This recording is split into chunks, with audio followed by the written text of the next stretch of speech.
In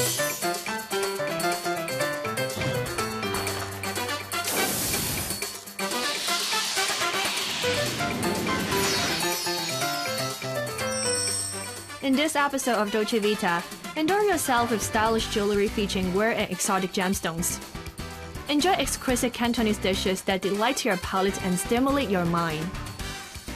Pamper yourself with a TCM-inspired spa treatment. And find the true value of antique items.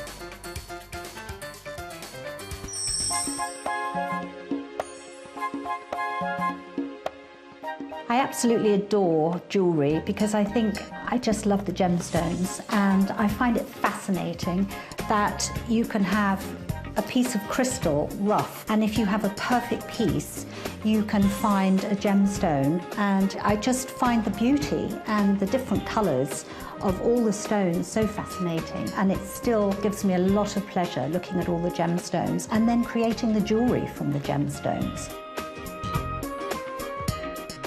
Hello, my name's Tamar and I'm a gemolista, which means that I'm a jewellery designer and a jewellery addict. So what's your design philosophy? Well, I think, I design for confident, independent women. So I think I always like to design a piece that reflects that personality and something that you can wear and feel really individual, really special, and it really empowers you. You know that you're going to be having something no one else has, and I think that really helps people's confidence. That sounds beautiful. So how would you say your designs differentiate from others? I think I always start with a gemstone, and I don't necessarily do, say, a butterfly and find the stones to go in the butterfly. I actually have the gems, and then I think what's going to suit those gems. So I think each piece of my jewellery is designed around the gem. The gemstone is the star. So how would you style me? In a way, it's quite easy because you're young, gorgeous, obviously. Thank you. And I would put you in I've got some beautiful Paraibas, but they're very contemporary. Each one is a princess cut, and they're perfectly mixed, 4 of them with some diamonds around, so they have maximum impact, but they're also quite simple. I always like things simple. Then how do you find this work so satisfying? I think there's always something new. There were new gemstones discovered in the 80s, the 90s. There are always beautiful new gems coming along. So I think it's always exciting. If you're a gem collector, which I am, there's always that little gemstone around the corner waiting for you to find it. So there's like always room for inspiration and creativity and new designs. Yes, and it's gems that do that. It's different colours, different shapes, different sizes. And then I have to think, who's going to wear it, and is it going to be a glamorous piece, or am I going to put that gemstone into a very simple, classic, easy to wear setting? Then are there any pieces that you find very meaningful? Actually, it's really hard because I find a lot of them meaningful because I've literally invested in every gem and collected every gemstone. I think I really love this Paraiba. I set that very simply because, again, this is one piece I really wanted to wear, and I think when you have a huge gemstone, the surrounding has to be the support. And I grew up in the Caribbean. For me, that's like having a little bit of the Caribbean Sea on my finger. So I'm always drawn to the turquoises and the blues. And of course the Paraiba is very special because it has copper, which is very, very unusual in a gemstone. That's very interesting. So I understand that it's your 30th anniversary. I know. Did you design any special pieces? I found these amazing opals when I found them that I was just going to design these extreme earrings, and they're about 10 centimeters long in total. Yeah. And it's so unusual to have a matched pair of any gemstone.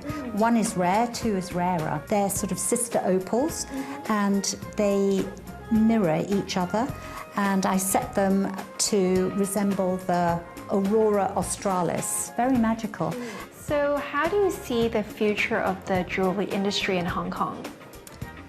I really would love to see more made of the jewellery industry in Hong Kong. I think everybody is coming to Hong Kong from all over the world to exhibit, to sell, to manufacture. They come for designers. I think Hong Kong has an amazing jewellery industry that could develop in the future. I think that would be really exciting. It could even bring more people together.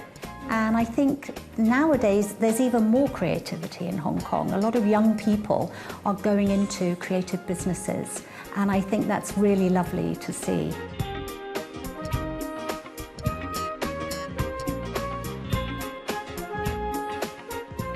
Tama has a special eye for gemstones, the treasures of earth that are created under intense pressure and heat over millions of years. She finds her interest in jewelry design and kept this passion alive for over 30 years. This goes to show that once you find your passion, the thing that's closest to your heart, you just gotta be brave and go for it.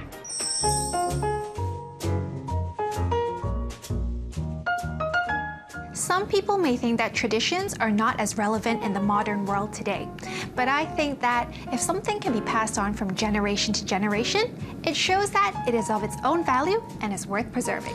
Absolutely, and Chinese culture is steeped in tradition, from our Chinese opera to calligraphy to our world-famous cuisine.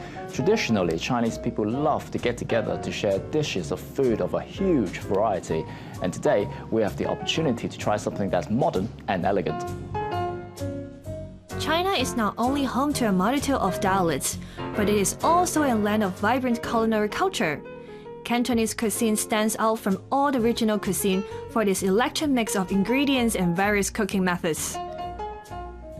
Fish maw is one of the most sought-after delicacies in Chinese cooking. Retaining the form of delicate fish maw requires gentle handling and precise heat control. Slowly simmered until the fish maws became smooth and soft. This superior soup tantalizes your senses in every way. Superior soup is one of the staples of Chinese cuisine, and this broth with hoi mei, which means delicacies from the sea, is one of the major dishes in the Canton region. Well, the ingredients used in this soup base here is actually simmered for over 12 hours. It perfectly complements the fish maw, and it's a dish full of collagen. Every pork lover goes crazy for pork belly. Why? The contrasting texture of bouncy pork rind and the tender meat simply make this cut irresistible. In Cantonese cuisine, braising is one of the most popular ways to cook this delicious meat. The chef complements the umami-bursting pork belly with soft and tender pieces to enhance the flavor and texture, simply a mouthful of yum in every bite. The recipe for deep-fried Mazutake mushroom pudding have been passed down through generations. Crispy on the outside and silky smooth on the inside. Each bite of the pudding brings a new... Is vanishing from our Sumei eateries, which is a shame. So to be able to try this out today is really something quite special. In fact, today's experience has completely reinvigorated my passion for traditional Chinese food. After the break, indulge in a spa treatment and build wellness from the inside out. And appreciate art and antiques from every corner of Asia.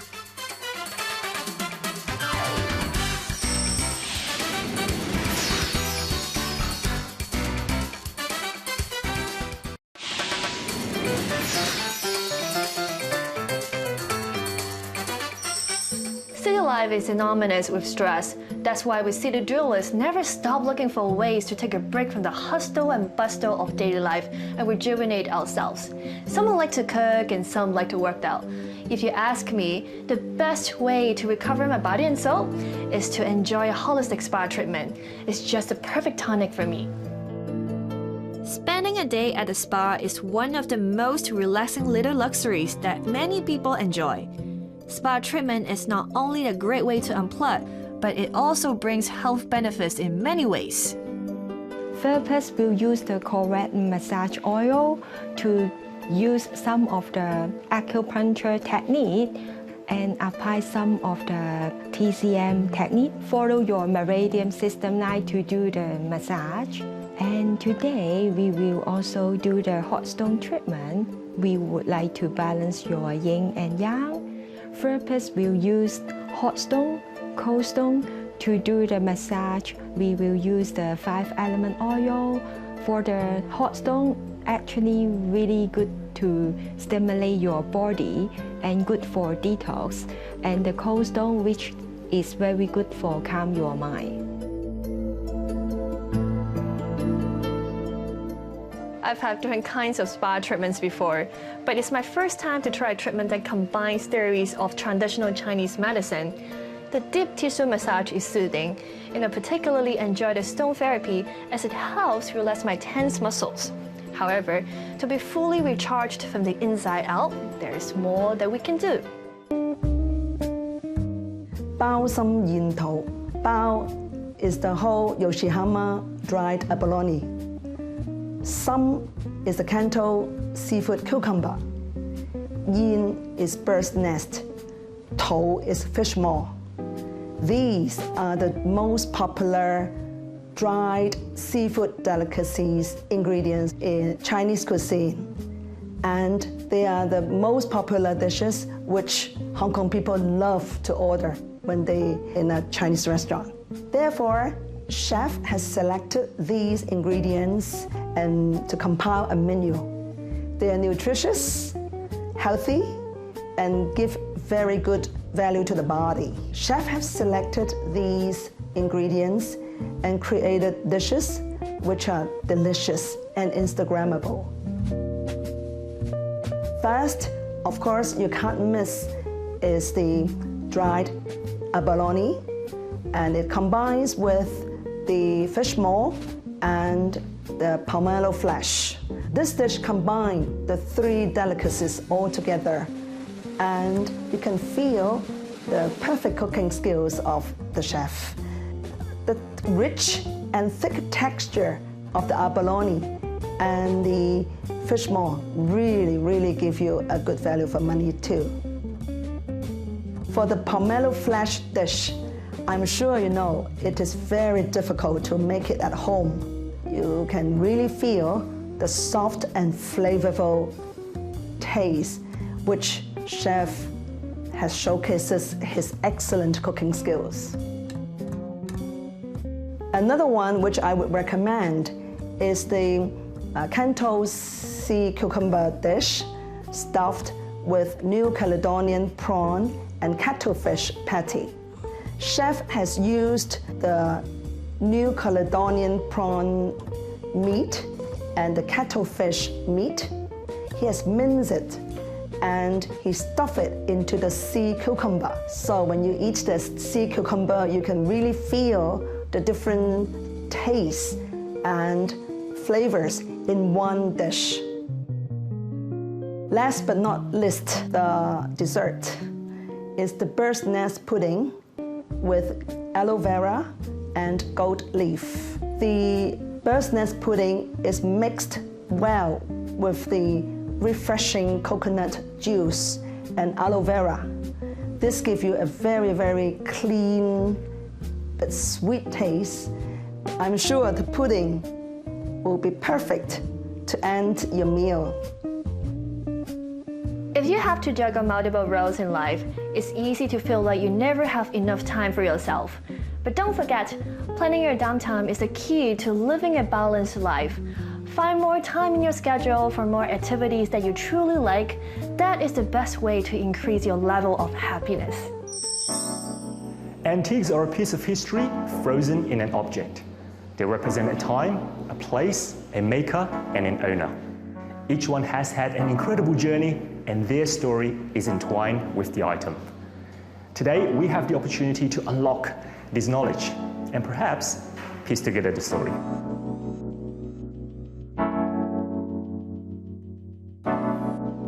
So Fabio, tell us why Hong Kong is a good place to showcase fine antiques. Because it's one of the greatest centers of the art world, and also it's a very cosmopolitan city with people have serious interest in both in collecting and in looking at art. I know this exhibition is co-curated by 8 prominent galleries. Yes. Can you tell us a bit about that? Yes, we came together really to, we wanted to kind of showcase the diversity of what we do, of course, and the depth of knowledge that we have, but also to introduce a different audience, an audience which is generally more used to contemporary art, to the art of the past. Sometimes there is this idea that the two are in conflict. There is a dichotomy between the two, but we want to encourage people to look at it in a more holistic way and to understand that can be a dialogue between the past and the present. Fantastic. So what do you expect visitors to take away from this fair? I hope they will take away the fact that they can look at classical art, they can enjoy it as much as they can look at contemporary art, and they can create these environments where the two are mixed together and they work together, in fact, and in a sense they transcend time and period and geography somehow. I know you are one of the collectors here as well. Can you tell us about your collection? Yeah, we're going to bring a few pieces, among which there is a Tibetan painting, a Tibetan tanka of the 17th century. It was painted in eastern Tibet. The subject is an Arat, which is a kind of a saint figure. What is interesting about the painting, the figure is painted quite large in scale and is set into a very naturalistic landscape. You can see the dialogue that existed and always existed between civilization. And this is what art teaches really, that we exchange ideas. There's a cross-cultural exchange of ideas, and there's a constant dialogue between people, and I think it's a lesson that is very relevant today.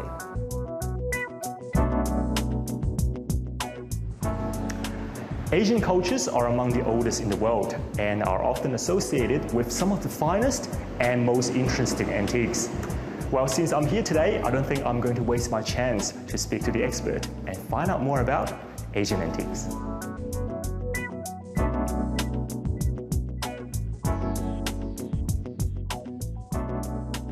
Hi Maria. Hello. So what exactly is cross-collecting? Cross-collecting in the traditional sense, if you heard this cliche term, East meets West, and it's particularly important to incorporate that into the 21st century. It's all about incorporating the past with the present to create a new story. So what do you love the most about Chinese antiques? It's just something that looks ostentatious, very loud, very Empress Dowager type of cutlery or something like that. The more I delved into the history of China and the art history, I just completely fell in love with it. Now, apart from Chinese antiques here, I can see some very interesting Japanese antiques as well. Can you share some of your thoughts on Japanese antiques? The ones over here, the patriarch, his name is Chiku Unsai the first. They looked at Tang Dynasty paintings and they tried to recreate the baskets from the Chinese paintings. It is like a renaissance. Right now, one of his ancestors, Chiku Unsai the fourth, instead of just forming baskets, he formed a lot of abstract sculptural pieces where he takes these tiger skin, bamboo, it's a very special type of bamboo, and then he would weave it inside an installation. That is very interesting. So, which art piece do you think that visitors shouldn't miss when they come visit? I specialize in scholars' objects, particularly in scholars' rocks and root sculptures I find particularly interesting. Now, scholars' rocks and root wood sculptures, what they are really the world's first abstract sculptures. And I find that completely interesting because these scholars, when they go down to paint, they have to reflect a lot back to their experience up in the mountains. That is so great. Thank you so much, Maria, for sharing your time and expertise with us. Thank you. It's never easy to say precisely what attracts people to collect antiques. Historical significance, sentimental value, or simple beauty. In any case, I would say there's just so much to love about antiques. That's all the time we have for this week's episode. If you want to find out more about what we have introduced, remember to log on to our website.